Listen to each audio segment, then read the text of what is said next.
तंत्रिका ऊतक एवं पेशी ऊतक के बीच समन्वय देखते हैं। ज्ञानेंद्रियां जो हमारे संवेदी अंग होते हैं वो संवेदी तंत्रिकाओं के माध्यम से सूचनाओं को केंद्रीय तंत्रिका तक पहुंचाते हैं, केंद्रीय तंत्रिका तंत्र तक पहुंचाते हैं।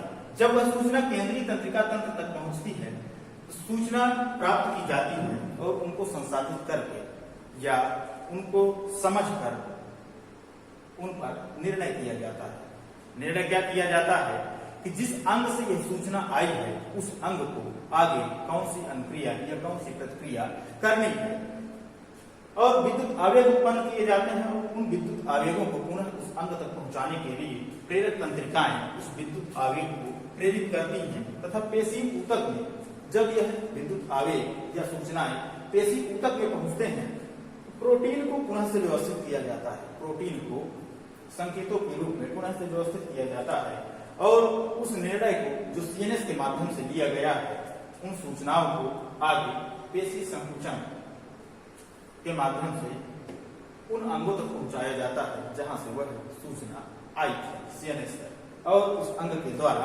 अनुक्रिया की जाती है या प्रतिक्रिया की जाती है जो बाहरी वातावरण में परिवर्तन हो रहे हैं उसके प्रति। अब देखते हैं विद्युत संकेत या तंत्रिका तंत्र की सीमा। ये जो जैसे कि आप जानते हैं कि शरीर में सूचनाएं विद्युत आवेगों के रूप में संचरित होती है या विद्युत संकेत के रूप में संचरित होती है और तंत्रिका तंत्र की कुछ सीमाएं होती हैं। जैसे किसी भी कार्य को एक आप सीमा तक कर सकते हैं, अगर आप उसकी सीमा लांघेंगे तो कुछ न कुछ प्रॉब्लम क्रिएट होगी। उसी प्रकार तंत्रिका तंत्र की भी कुछ सीमाएं होती हैं या उन विद्युत संकेतों की सीमाएं होती हैं। उस सीमा के अंदर ही रहकर, उस लिमिट के अंदर ही रहकर इन्हें कार्य करना पड़ता है। देखते हैं विद्युत संवेग केवल उन कोशिकाओं तक पहुंच सकते हैं जो तंत्रिका तंत्र से जुड़ी हुई होती हैं। विद्युत संकेत केवल उन्हीं कोशिकाओं तक पहुंच सकते हैं जो तंत्रिका तंत्र से जुड़ी है। जहां से तंत्रिका तंत्र खत्म होता है उसके आगे विद्युत संकेतों को नहीं भेजा जा सकता। जैसे कि आप एक नॉर्मल लाइफ में आप एक उदाहरण देख सकते हैं, जैसे आपके घर में या आपके शहर में हर जगह बिजली के खंभे लगे होते हैं, बिजली लगी होती है, लाइट लगी होती है। वह लाइट वहीं तक पहुंच सकती है जहां तक तारों का जाल बिछा हुआ है, वायर का जाल बिछा हुआ है। उसी प्रकार से ये विद्युत संकेत जो शरीर के अंदर उत्पन्न होते हैं ये वहीं तक पहुंच सकते हैं जहां तक तंत्रिका तंत्र से कोशिकाएं जुड़ी होती हैं। जैसे कि विद्युत वहीं तक पहुंच सकती है, बिजली वहीं तक पहुंच सकती है जहां तक वायर जुड़ी है। जहां से वायर खत्म होती है वहां उसके आगे विद्युत नहीं पहुंच सकती। एक बार विद्युत आवेग उत्पन्न करने के बाद, जैसे कि आप जानते हैं कि सूचनाओं को विद्युत आवेग के रूप में संचरित किया जाता है, तो एक बार विद्युत आवेग उत्पन्न करने के बाद ये जो कोशिकाएं होती हैं ये विद्युत आवेग उत्पन्न करती हैं। यह एक बार विद्युत आवेग उत्पन्न करने के बाद जैसे इनको अब नई सूचना उत्पन्न करना है, नए आवेग उत्पन्न करना है और उन सूचनाओं को मस्तिष्क तथा मेरुरज्जु तक पहुंचाना है, तो उन आवेगों को उत्पन्न करने के बीच में कुछ इसे समय की आवश्यकता होती है। उसे कोशिका को कुछ समय की आवश्यकता होती है ताकि वह अपना कार्य सुचारू रूप से कर सके। अर्थात आप कह सकते हैं कोशिका लगातार आवेग उत्पन्न नहीं कर सकती, कोशिका लगातार आवेग उत्पन्न नहीं कर सकती। आपको समझ में आया होगा कि विद्युत संकेत या तंत्रिका तंत्र की कुछ सीमाएं होती हैं और वह सीमाएं क्या है कि विद्युत आवेगों को वहीं तक संचरित किया जा सकता है, वहीं तक पहुंचाया जा सकता है जहां तक कि कोशिकाएं तंत्रिका तंत्र से जुड़ी हुई होती हैं। और वह कोशिकाएं जो विद्युत आवेग उत्पन्न करती हैं तो दो विद्युत आवेग को उत्पन्न करने के बीच में उन्हें कुछ समय की आवश्यकता होती है। यदि वह समय उन्हें नहीं मिलेगा तो वह कोशिकाएं विद्युत आवेग उत्पन्न नहीं कर पाएंगे। पौधों में समन्वय, पौधों में समन्वय, पौधों में किस प्रकार से समन्वय होता है देखते हैं। क्योंकि पौधों में जंतुओं की तरह ना तो तंत्रिका तंत्र पाया जाता है ना ही पेशी ऊतक पाए जाते हैं। जिनके माध्यम से विद्युत आवेगों का या सूचनाओं का संचरण हो सके। तो जंतुओं आप समझ सकते हैं या कह सकते हैं कि जंतुओं की तरह पौधों में तंत्रिका तंत्र नहीं पाया जाता। तो पौधों में किस प्रकार समन्वय होगा, किस प्रकार से कोऑर्डिनेशन होगा और किस प्रकार से उसे वह कंट्रोल करेंगे। चलिए देखते हैं पौधों में गति। पहला है पौधों में गति। वृद्धि का गति पर निर्भर ना होना, वृद्धि का गति पर निर्भर ना होना और वृद्धि पर निर्भर गति। पौधों में जो गति होती है यह दो प्रकार की होती है। पहला होता है वृद्धि का गति पर निर्भर ना होना, ऐसी वृद्धि या ऐसी गति जिस पर वृद्धि निर्भर नहीं होती और वृद्धि पर निर्भर करती, अर्थात ऐसी गतियां जिस पर वृद्धि निर्भर करती है या ऐसी वृद्धि जिस पर गतियां निर्भर करती है। गति होगी तो वृद्धि होगी।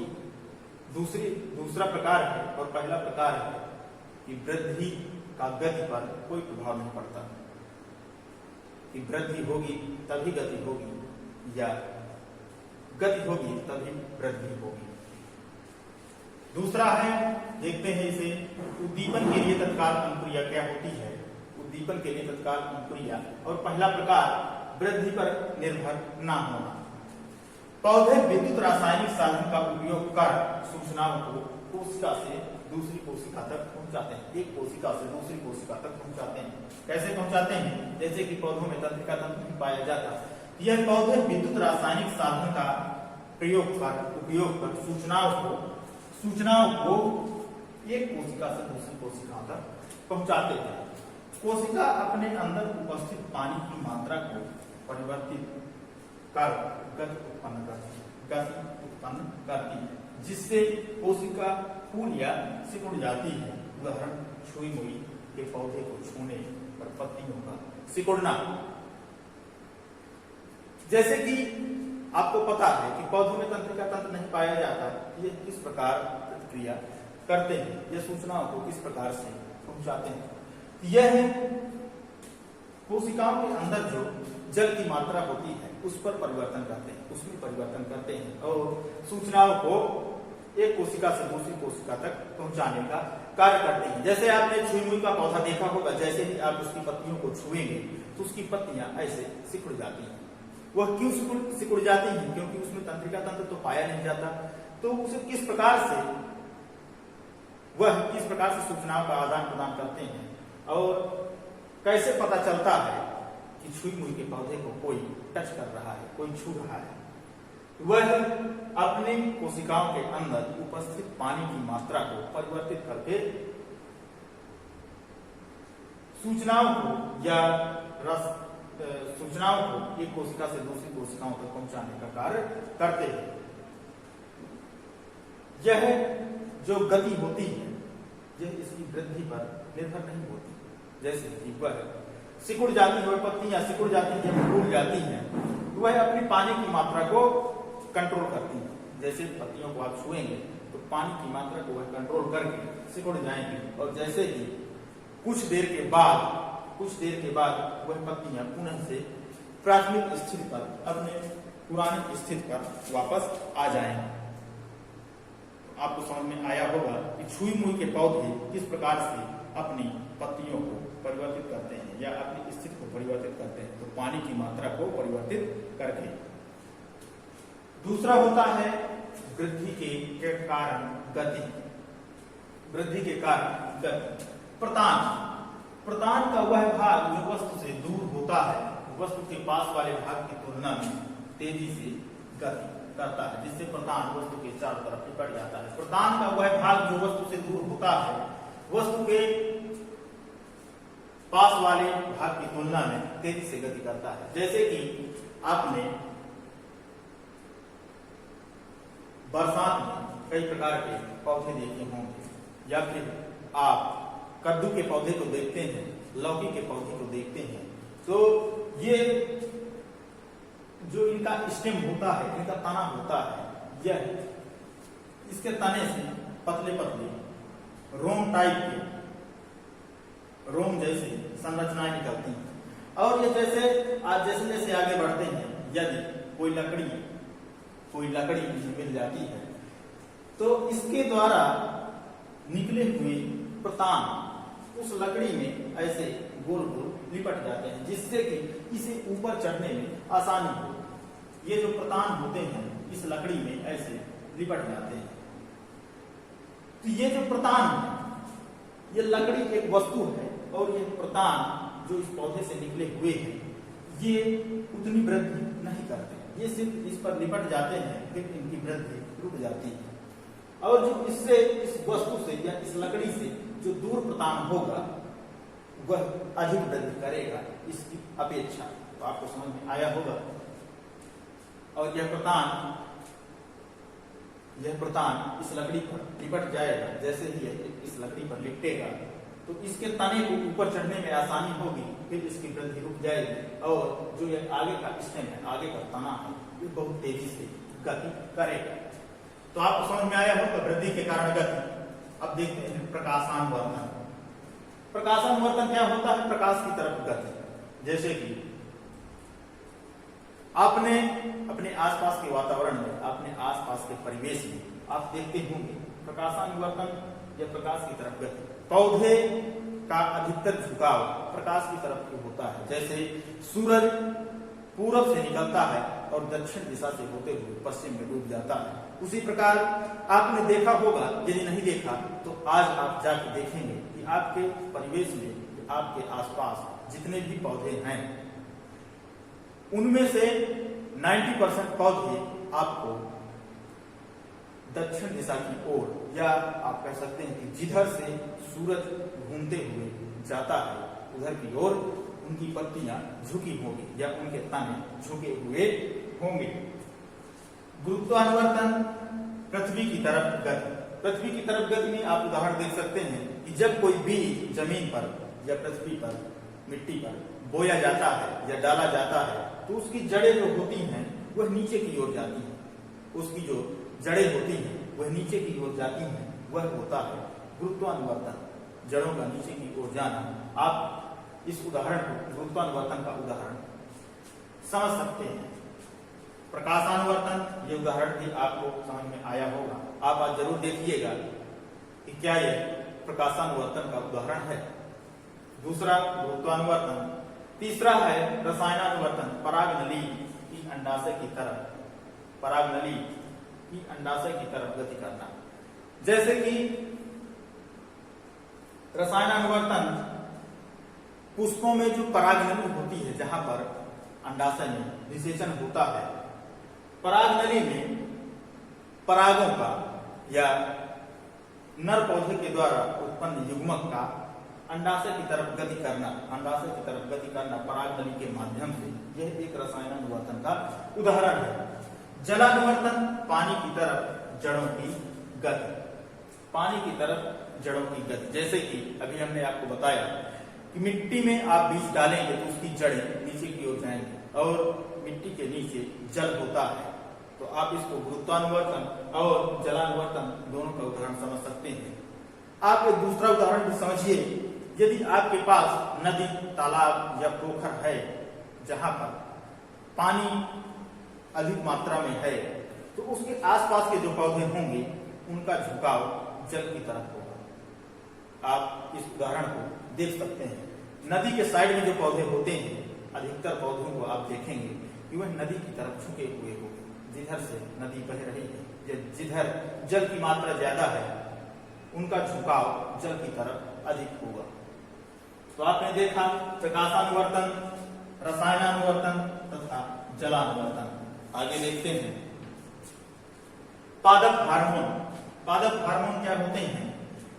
यह हार्मोन या अंतःस्रावी ग्रंथियों को आप एक तंत्रिका तंत्र भी समझ सकते हैं। जिस प्रकार तंत्रिका तंत्र बाहरी वातावरण में हो रहे परिवर्तन के प्रति अनुक्रिया करता है, उसी प्रकार से हार्मोन भी उन गतियों या बाहरी वातावरण में हो रहे परिवर्तनों के प्रति शरीर के अंदर क्रिया करते हैं। तो पादपों में या पौधों में हार्मोन्स का काम क्या होता है और कौन कौन से हार्मोन पाए जाते हैं तथा पौधों में वह नियंत्रण और समन्वय को किस प्रकार प्रतिपादित करते हैं, ये देखते हैं।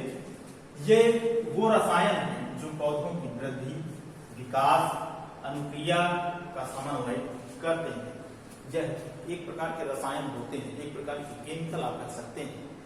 यह एक प्रकार के रसायन होते हैं जो पौधे की वृद्धि या जंतुओं की वृद्धि, विकास व अनुक्रिया का समन्वय करते हैं। मुख्य पादप हार्मोन, कुछ मुख्य पादप हार्मोन्स के यहाँ पर नाम दिए गए हैं, उनको देखते हैं।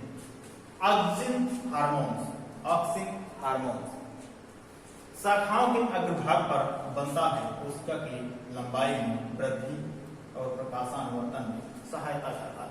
ऑक्सिन हार्मोन्स शाखाओं के अग्रभाग पर बनता है, जहां से पत्तियां या कोपलें निकलती हैं, वहां पर भी ऑक्सिन हार्मोन्स पाया जाता है। वहां पर इस ऑक्सिन हार्मोन्स का निर्माण होता है जो कि पौधों को आगे वृद्धि करने में सहायता करता है या पौधों की लंबाई बढ़ाने में सहायता करता है। जब पौधे की वृद्धि होगी तो पौधे की लंबाई ऑटोमेटिक बढ़ेगी। प्रकाशानुवर्तन में भी सहायता करता है, जैसे कि सूरज के द्वारा उन्हें प्रकाश प्राप्त होता है, प्रकाश के माध्यम से प्रकाश संश्लेषण की क्रियाएं होती हैं। और हमने आपको यह भी बताया कि पौधों का झुकाव प्रकाश की तरफ ज्यादा होता है, तो यह प्रकाशानुवर्तन की क्रिया में भी सहायता करता है। ऑक्सिन हार्मोन प्रकाशानुवर्तन की क्रिया में भी सहायता करता है। दूसरा हार्मोन है जिब्रेलिन, यह तने की वृद्धि में सहायता करता है। यदि जिब्रेलिन हार्मोन का अधिक स्रावण होगा तो पौधे की लंबाई में अत्यधिक वृद्धि हो जाएगी। यदि जिब्रेलिन हार्मोन का स्रावण कम होता है तो पौधे छोटे रह जाएंगे या पौधे की वृद्धि कम होगी। साइटोकाइनिन तीसरा हार्मोन है। साइटोकाइनिन यह कोशिका विभाजन तीव्र करता है, फल व बीज में अधिक मात्रा में पाया जाता है। जैसे कि आप देखते होंगे, आपने देखा होगा कि कुछ पौधे ऐसे होते हैं जिनके फल और फूल बहुत तेजी से वृद्धि करते हैं, बहुत जल्दी विकसित हो जाते हैं। आप देखेंगे कि शाम को उसका फल एकदम छोटा सा है और सुबह देखेंगे तो वह फल बहुत अधिक लंबा या बहुत अधिक बड़ा हो जाएगा। उसको नियंत्रित करने का काम साइटोकाइनिन करता है। साइटोकाइनिन की कमी से साइटोकाइनिन का उत्पादन यदि कम होगा या पौधे में साइटोकाइनिन की कमी होगी तो पौधों में फलों और फूलों का विकास बहुत धीमी गति से होगा। और यदि साइटोकाइनिन का अत्यधिक विकास, अत्यधिक उत्पादन हो रहा है तो पौधों में फलों और फूलों का विकास अत्यधिक तीव्र गति से होगा। चौथा है एब्सिसिक अम्ल वृद्धि संदमन का कार्य करता है। जिस प्रकार से अभी आपने देखा कि जिब्रेलिन नामक हार्मोन यह तनों की वृद्धि में सहायता करता है, तने की वृद्धि में सहायता करता है, उसी प्रकार एब्सिसिक अम्ल ऐसा होता है कि यह तने की वृद्धि को रोकता है, यह तने की वृद्धि को रोकता है। एब्सिसिक अम्ल वृद्धि संदमन का कार्य करता है या वृद्धि को रोकने का कार्य करता है। यह पत्तियों का मुरझाना और तनाव हार्मोन होता है। पत्तियों का मुरझाना आपने अक्सर देखा होगा कि कुछ पौधों की पत्तियां ऊपर पीली पड़कर झड़ जाती हैं, वह एब्सिसिक एसिड के कारण ही होता है। पतझड़ के मौसम में आपने देखा होगा कि अधिकतर पौधों की पत्तियां झड़ जाती हैं और पत्तियां झड़ने से पहले आपने गौर किया होगा कि वह पत्तियां पीली पड़ती हैं। तो पत्तियां जहां पर शाखाओं पर जुड़ी होती हैं वहां पर एब्सिसिक अम्ल की मात्रा अधिक होने के कारण पत्तियां मुरझा जाती हैं और मुरझाकर पौधे से अलग हो जाती हैं और गिर जाती हैं। आपने देखा पौधों के हार्मोन या पादप